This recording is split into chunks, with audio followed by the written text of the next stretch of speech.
সব কিছু শেষ না, সব কিছু শেষ হোৱা নাই, সব কিছু কেতিয়াও শেষ হৈ নাযায়। সব কিছু ধ্বংস হৈ যোৱাৰ পিছতো তোমাৰ ভিতৰত তোমাৰ লগত অনেক কিছু থাকি যায়। তোমাৰ সাহস, তোমাৰ মনৰ জোৰ, তোমাৰ আত্মবিশ্বাস, তোমাৰ টেলেণ্ট, তোমাৰ মেধা কেতিয়াও শেষ হৈ নাযায়। এইবোৰ গোটেই জীৱন তোমাৰ লগত আৰু তোমাৰ ভিতৰত থাকে। সব নিঃশেষ হৈ যোৱাৰ পিছতো তুমি আকৌ থিয় হ'ব পাৰিবা, কিন্তু ইয়াৰ কাৰণে মাত্ৰ অকণমান চেষ্টা, অকণমান কষ্ট, অকণমান ধৈৰ্যৰ প্ৰয়োজন। বছ আশে পাশে গোটেই মানুহে তোমাক দুৰ্বল বুলি ভাবিছে, কিন্তু তুমি জানা তোমাৰ ভিতৰত কিমান ক্ষমতা আছে। তোমাৰ ভিতৰত, তোমাৰ অন্তৰত জুইকুৰাটো কেনেকৈ জ্বলি আছে এবাৰ বাহিৰলৈ ওলাবলৈ দিয়া এই জুইকুৰা, আৰু জ্বালিয়ে দিয়া আৰু জ্বলাই দিয়া তোমাৰ এই চাৰিওপাশৰ বেয়া পৰিস্থিতি। আজি তুমি এই বেয়া বা কঠিন পৰিস্থিতিত তুমি যদি শক্তিশালী নোহোৱা, কঠিন নোহোৱা, শক্ত নোহোৱা, তেনেহ'লে তোমাৰ পৰিয়ালৰ লোকে পঢ়া পাব ক'ৰ পৰা? পৰিয়ালৰ লোকৰ কাৰণে তুমিতো এজন ছুপাৰ হিৰো।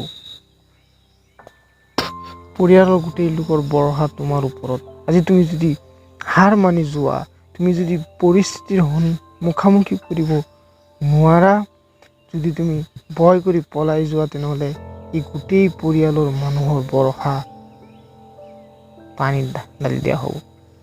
বছ জানো যে আজি তোমাৰ পৰিস্থিতি বহুত বেয়া।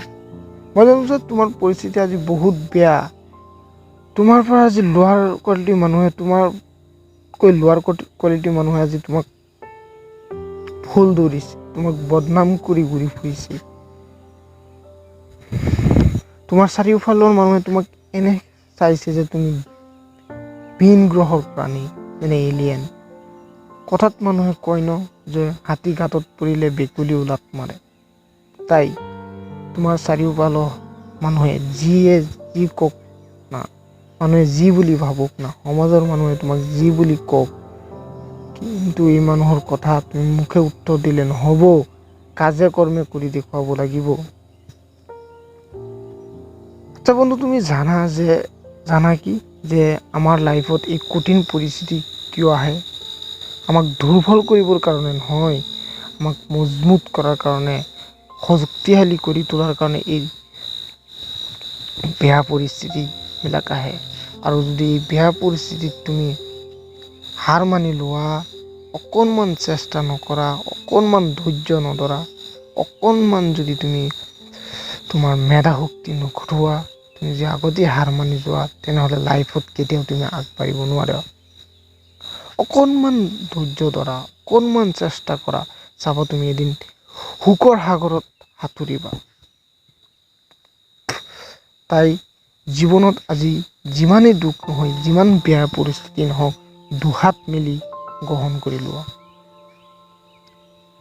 বেয়া পৰিস্থিতিবিলাক তুমি দুহাত মেলি গ্ৰহণ কৰি লোৱা।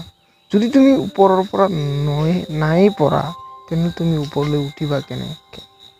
গোটেই বেয়া পৰিস্থিতিৰ মুখামুখি কৰিবলৈ হ'লে তুমি অকলেই যুদ্ধ কৰিব লাগিব, তুমি জয়ী হ'ব লাগিব। আৰু এই সময়ত তোমাৰ লগত কোনেও লগ নিদিয়ে, তোমাক কোনেও পাত্তা নিদিয়ে, এইটোৱেই পৃথিৱীৰ চিৰসত্য।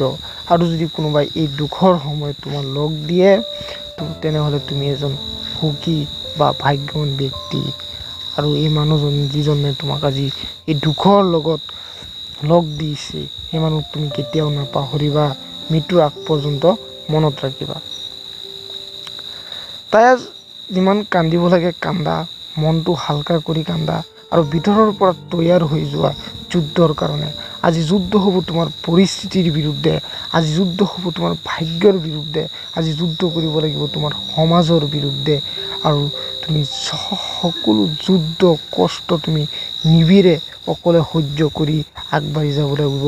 আৰু তুমি চাবা, এনেকৈ যোৱাৰ পিছত এদিন তুমি ছাকচেছ হ'বাই, আৰু তোমাৰ ছাকচেছ নিশ্চিত, কাৰণ তুমি এজন ছুপাৰ হিৰো। তুমি আন মানুহৰ দৰে নহয় যে তুমি সহজে হাৰ মানি লোৱা। জয় হিন্দ। আকৌ দেখা হ'ব পৰৱৰ্তী ভিডিঅ'লৈ। ভিডিঅ'টো ভাল লাগিলে লাইক, শ্বেয়াৰ, কমেণ্ট আৰু চেনেলটো ছাবস্ক্ৰাইব কৰিবলৈ নাপাহৰিব। জয় হিন্দ।